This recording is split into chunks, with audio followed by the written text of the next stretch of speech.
The FBI is coming to get you, CryptoQueen. FTX continues to bail more companies out. And El Salvador is like, what dip? Let's continue to buy. We'll discuss all of that today right here on Pour Over Finance.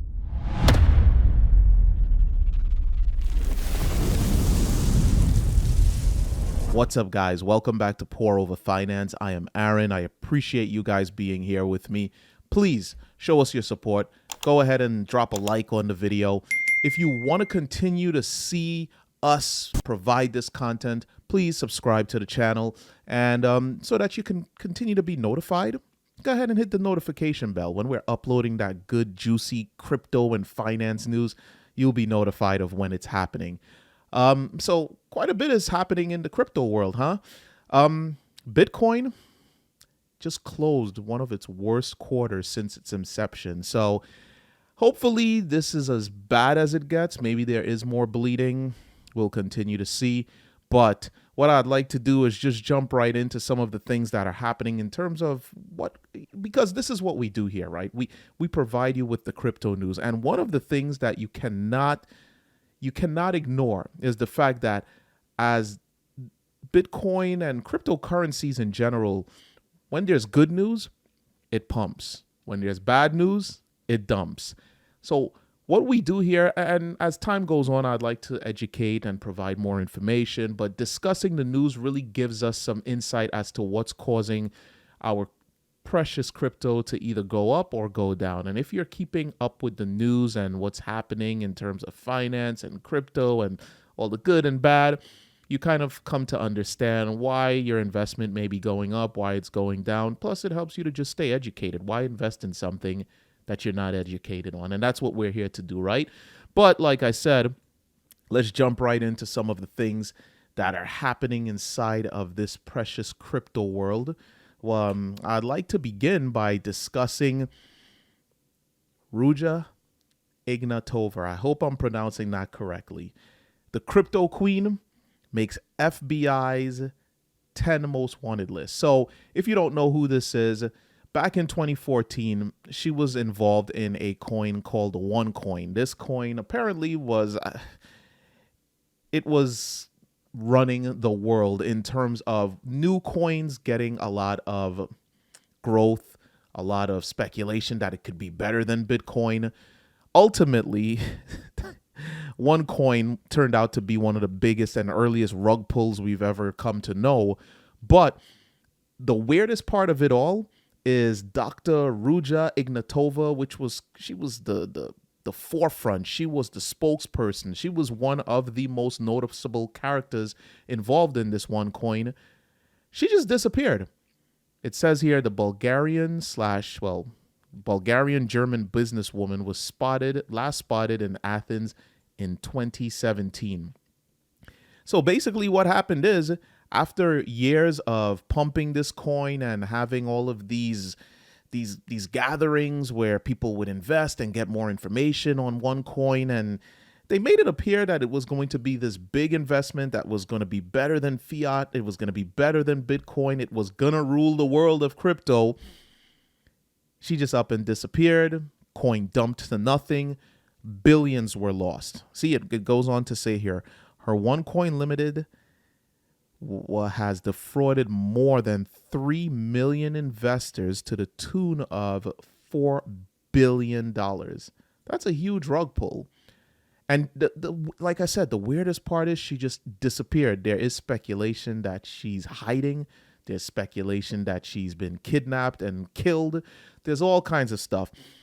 On YouTube, there is a creator by the name of Cold Fusion, and if I can find his video, I will show it to you here. Not show you the video, but just so yeah, this is the video. It's by Cold Fusion. I would advise that if you have the time, go check this video out. Fake Bitcoin, how this woman scammed the world, then vanished. He did an excellent job of not just researching everything, but giving a little bit more insight to her family.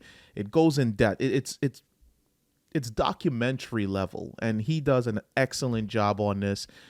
But as it stands, like I said, She is currently on the FBI's 10 most wanted list at this time. And I personally hope that they find her. You cannot defraud people of this much money and then just up and disappear and think that it's going to be okay. I can't wait to see what happens with this particular story. This is one that I'm actually interested in simply because most of these rug pullers kind of get found out. You know, there's a whole KYC process. Some of them are doxxed. They get brought to justice. But for someone to just up and disappear, you can't take people's money and just disappear and think it's going to be okay. So this one, I'm following a little bit closely. I was watching a little bit of her speech here. Let's take a little listen about what this lady is all about with the OneCoin. What this network is about. This network was created to become and to fuel the growth of OneCoin, which I strongly believe will be the #1 cryptocurrency worldwide. Strongly believe it's going to be the #1 cryptocurrency worldwide. Here we are in 2022. We know that's not the case. And the reason why I believe it is because I see all of you here. OneCoin is easy to use. OneCoin is for everyone. Make payments everywhere, everyone, globally. And this is who we are, global citizens of a small world wanting to make a change. Do you think that she truly scammed people, or there's this real in-depth, just weird activity that took place in the background where maybe she was kidnapped? How can you stand in front of people and just lie to their faces like that if what is being alleged is actually true? Again, this is all alleged. She hasn't been brought into a court of law. None of this has been proven in a court of law. So as it stands, it's just alleged. And that's why she's a wanted woman, because if these crimes are in fact something that she planned and executed, then she needs to be brought to justice. So in the last 2 years, I've been called a lot of things. And probably the best thing that the press called me was OneCoin, who is supposed to be the Bitcoin killer. That's what the press called her. The press called her Bitcoin, OneCoin, who is supposed to be the Bitcoin killer. I don't even understand what that means, but the FBI's out for you. Ruja, they're coming for you. Look at that. Born 1980, Bulgaria. Oh, this is a white woman. Okay. She doesn't exactly look like a Caucasian female to me. That's a little odd. But then again, I mean, I don't know. Can't really speak on that. But they're offering a reward of up to $100,000. So if you happen to see Ruja walking around showing her OneCoins to people, go ahead and hit up your friendly neighborhood FBI most wanted, and you could be rich. Maybe you can invest it in something other than OneCoin and maybe make a few other coins, you know? But that's what's happening in regards to this particular story. So moving away from this and into the next story here, FTX. I just don't understand where FTX is getting the kind of funds that they have to continue to bail out companies, and in this particular case, buy BlockFi. FTX US gains the option to acquire BlockFi for up to $240 million. The agreement reached with FTX has a total of the agreement reached with the FTX unit has a total value of up to $680 million, according to BlockFi CEO. Now, if you're not aware of what's going on, there's a number of companies, BlockFi being one of them, I believe Celsius being another. FTX has been loaning money to these companies to help them get out of the situations that they're in, because these companies apparently were really flagrant with their money, and now that we're in a bear market, it's starting to show. So a lot of these companies are locking withdrawals. They are being margin called. They truly don't have the funds available because people are starting to withdraw their money now that the Bitcoin, now that the entire cryptocurrency market is in a bear market. People are scared. They want their money. They're trying to withdraw. These companies don't have the money to pretty much fulfill all of those withdrawals. And this is what it's turning into. But FTX just continues to buy and loan, and I just don't understand. This is one of the few exchanges right now that are seeing extreme growth. They're also petitioning to become, get a bit license in New York, which is like, not a lot of companies go after this because of how difficult the process is. So this is something that we're going to have to just stand by and see if it does actually go through. You know how these things go. They can petition to buy a company, but that doesn't necessarily mean that the U.S. government is going to allow that to happen. There's a bunch of legal jargon and paperwork that has to be completed in order for this to take place. But it's something to keep your eye on. And honestly, if this does go through, I can definitely see that the crypto market may become just a little bit more bullish, because then we'll see some positivity come out of this. BlockFi is one of the few companies that just recently had a whole big, I believe it was $100 million that they had to pay to the U.S. government, the SEC to be exact, because their lending platform, I believe, was not registered as a lending platform. I'm not too sure of the specifics behind it, so do a little research on that. But this is what's happening. FTX just continues to bail and buy companies, and I don't even know where they're getting the funds to do this, but it's happening. El Salvador. These guys they're the best.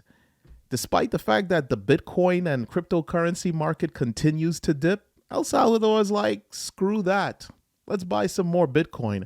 And I personally am here for it. I love it. I love the fact that we see a nation purchasing Bitcoin, investing in the future of cryptocurrency. Despite the fact that it's dipping and everyone is scared, they're saying, let's buy a little bit more.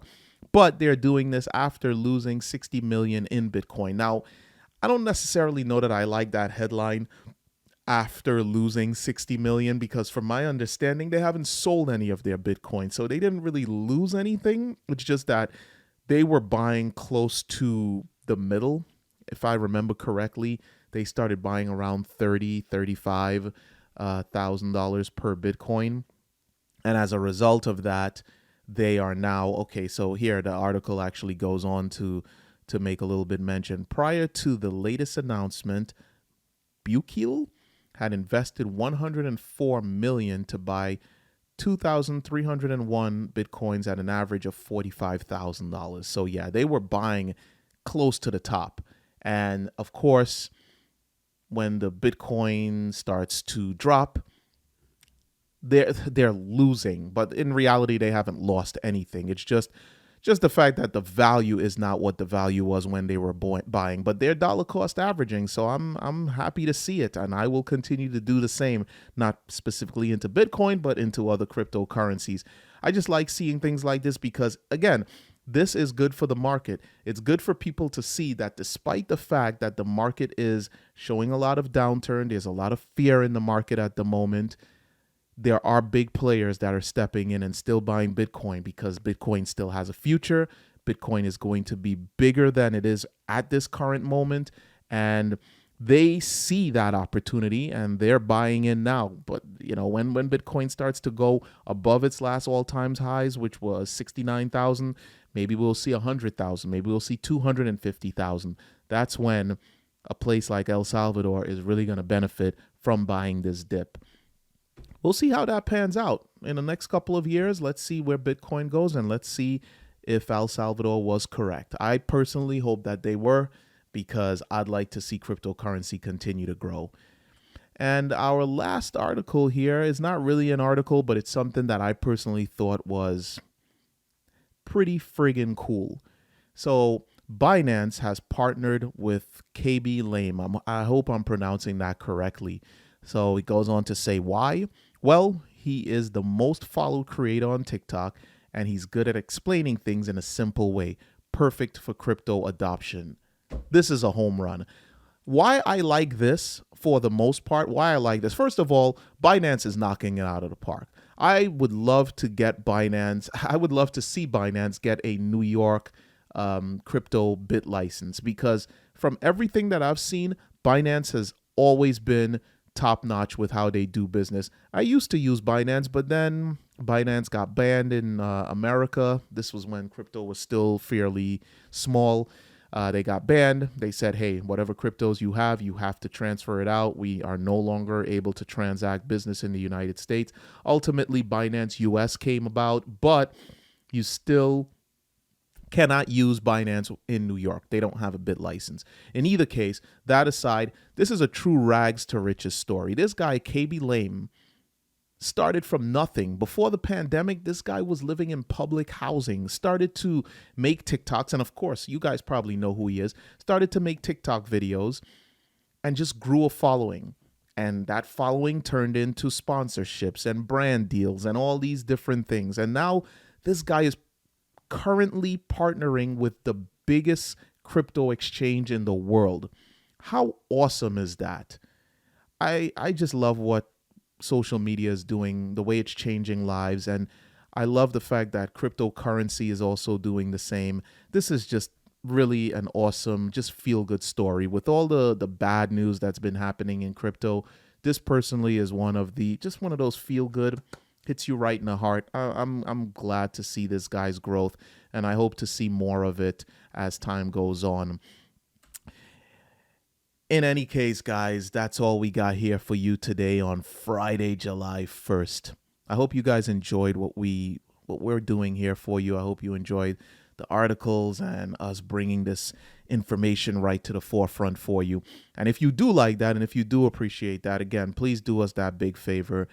Go ahead and hit the like button on this video, because then that allows the video to get a lot more visibility for the rest of the market here. Just please go ahead, give us a like. In any case, like the video, drop us a comment, subscribe to the channel, and if you like what we're doing and you want to continue to see more of it, please hit that notification bell. In any case, I'm Aaron. This is Pour Over Finance. Until next time, peace.